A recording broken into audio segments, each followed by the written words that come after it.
একটা ছেলেকে দেখি যে সিঙ্গাড়া খাচ্ছে, ২টা সিঙ্গাড়া নিয়ে বসছে। তো আমি যেই একটা সিঙ্গাড়া নিয়ে খাওয়া শুরু করেছি, বললাম যে, "আমার কাছে টাকা নেই, আমি একটা সিঙ্গাড়া খাবো।" আর সে বলল যে, "হ্যাঁ," উদার মনে বলল যে, "খান, সমস্যা নেই।" আমি বলছি, "আমার কাছে টাকাও নেই, আমাকে কি কিছু টাকা দেওয়া যায়?" তখন তার কাছে ৳20 ছিল, সে বোতল বিক্রি করে ৳20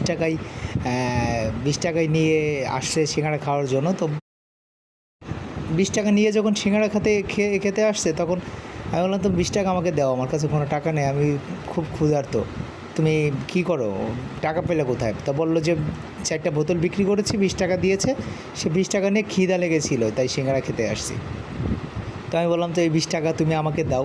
তা বলল, "আচ্ছা ঠিক আছে, আপনি নেন।" তা বিট লবণ দিয়ে সিঙ্গাড়া খাচ্ছে। আমি বলছি, "বিট লবণ দিয়ে সিঙ্গাড়া খাচ্ছে।" আমি বলছি, তোমার কাছে কি টাকা নেই আর? না, আমি 4টা বোতল বিক্রি করেছি, এজন্য আর কি ৳20 নিয়ে সিঙ্গাড়া খাচ্ছি। আমি বলি, "তাহলে আর কি নিবা নাও?"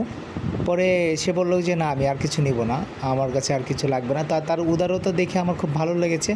তো আমি আমার যতটুকু সাধ্য আমি তাকে হেল্প করেছি। হ্যাঁ, আমি পরবর্তীতে সিঙ্গাড়ার বিল দিয়েছি এবং আমি তাকে কিছু আর্থিক অনুদানও দিয়েছি। তো আমি সেটা ক্যামেরায় তুলে ধরি নাই।